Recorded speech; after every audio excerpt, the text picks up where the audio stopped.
ഇന്നത്തെ കാലത്ത് കുട്ടികൾ മോസ്റ്റ് ഓഫ് ദ ടൈം അവർ they are engaged with screens and devices.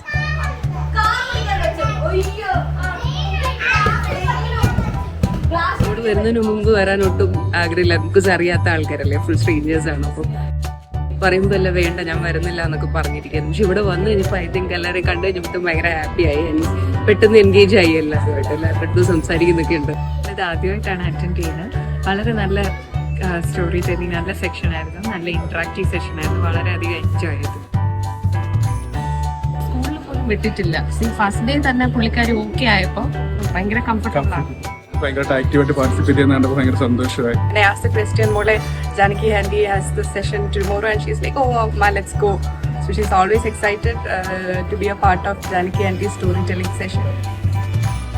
Story narrate ചെയ്യുമ്പോഴാണെങ്കിലും സൗണ്ട് മോഡുലേഷനും അതൊക്കെ കുട്ടികളെ തീർച്ചയായിട്ടും ഫോക്കസ് ചെയ്യുന്ന രീതിയിലും ഇങ്ങനെയുള്ള story sessions are very good for children. It was like ഒരു 1.5 hours അവര് they were so engaged in the story and you know inside the story. അപ്പം it felt like it was a very good engagement for them without screens. അപ്പോൾ definitely ഇങ്ങനെയുള്ള സെഷൻസിന് കുട്ടികളെ കൊണ്ടുവരണം.